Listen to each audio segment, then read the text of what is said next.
आज का हमारा बिल्कुल नया विषय है फाइलों का संभाव पूर्वक निपटारा करना। सबसे पहले हम ये व्याख्या करेंगे कि फाइल किसे कहते हैं। फाइल का अर्थ होता है व्यक्ति। जो हम ये आपको व्याख्यात कर रहे हैं, इसमें हमेशा के लिए समझना कि फाइल का अर्थ होता है व्यक्ति। जैसे फाइल नंबर 1 मैं स्वयं, फाइल नंबर 2 अपने सबसे ज्यादा नजदीक रहने वाली पत्नी, फाइल नंबर 3 बेटा, फाइल नंबर 4 बेटे की बहू, फाइल नंबर 5 अपना पोता, फाइल नंबर 6 दूध वाला, अखबार वाला। इस तरीके से ये अलग अलग व्यक्ति हो गए, उसको फाइल की संज्ञा दी गई है ताकि अच्छी तरह से समझ में आ जावे।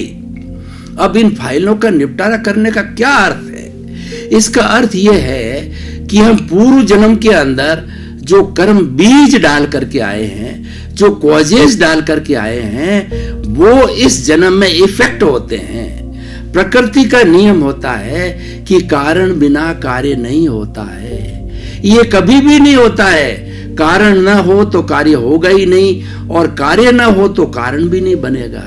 एक दूसरे के पूरक हैं, एक दूसरे से जुड़े हुए हैं, और एक सिक्के के 2 पहलू हैं। तो हम पूर्व जन्म के अंदर जो कॉजेज डाल के आए हैं, जो कर्म बीज डाल करके आए हैं, वो इस जन्म के अंदर हमारे कर्म फल बनते हैं। और जब फल लगता है, आपको पता है भाई और बहनों, तो फल जब पकता है तो उसका हमको स्वाद मिलता है।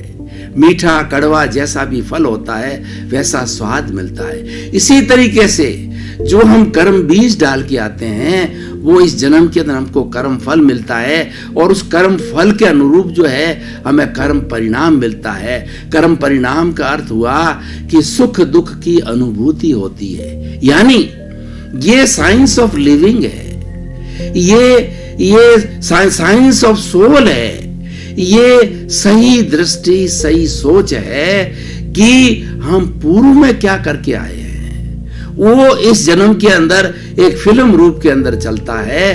टैप रिकॉर्डर खुलते हैं, मन का टैप रिकॉर्डर खुलता है, वचन का टैप रिकॉर्डर खुलता है, और काया का टैप रिकॉर्डर खुलता है। और हमारा जिसके साथ में अच्छा या बुरा संबंध होता है, जो हमने पहले किया है, प्रकृति का नियम है as you sow so will you reap.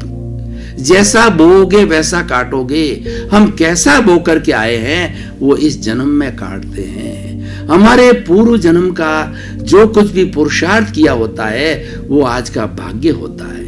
अगर अच्छा पुरुषार्थ है तो हमें पुण्य मिलेगा, पुण्य से हमको सुख मिलेगा, सुविधा मिलेगी, अच्छा घर मिलेगा, अच्छा परिवार मिलेगा, अच्छी संतान मिलेगी, अच्छे माता पिता बने मिलेंगे, और हम खूब विकास करते जाएंगे।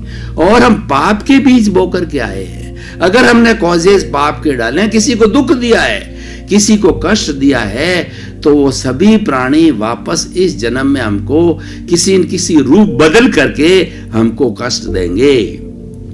अगर पूर्व जन्म में हमारा कोई साथी है, हमने उसको तकलीफ दिया, उसको दुख दिया है, उसके पैसे हमने हजम कर लिए, वापस लौटाए नहीं है, तो वही जीव, वही प्राणी इस जन्म के अंदर अपना बेटा बन के भी आ सकता है, अपना मित्र बन के भी आ सकता है, पिता बन के भी आ सकता है। किसी न किसी रूप के अंदर जैसे जैसे संजोग होते हैं, जैसे जैसे कर्मों का उदय होता है, जैसे जैसे कर्मों का बंद होता है, वह इस रूप के अंदर नई फाइल बन करके हमारे सामने आता है। अब हमको पुरानी चीज का ध्यान नहीं है, हम तो वर्तमान को ही देख सकते हैं। इसीलिए कहा गया है कि हमेशा वर्तमान में जियो, लेकिन आपको भूत और भविष्य को भूलना नहीं है। भूत तो चला गया, लेकिन भूत के अनुसार ही हमारा वर्तमान बना है, और हमारे वर्तमान के अनुसार ही हमारा भविष्य बनेगा। यानी हम तीनों चीजों को खंड खंड नहीं कर सकते हैं।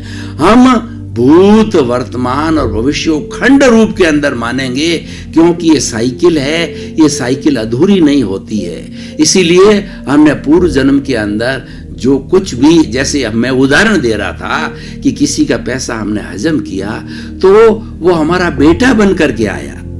तो बेटा बन करके जितनी राशि हमने पूर्व जन्म के अंदर उसकी हजम की है, वो मान लीजिए 50,000 रुपया हजम की है, तो हमारा जितना ब्याज हो गया उस ब्याज सहित 60,000 रुपया वो हमारे से एक साथ वसूलेगा या हमारे से किस्तों में वसूलेगा, किसी न किसी रूप में वो पैसा हमारे से वसूल लेगा। वो फाइल अपना हिसाब क्लियर करेगी। हमको नजर नहीं आता, अरे बेटा है, मैंने इसको पाला है, पोसा है, बड़ा किया है, पांव पर खड़ा हुआ है, किया है, और ये मेरे को दुख देता है, मेरे को तकलीफ देता है, और मेरा ही पैसा हजम कर दिया।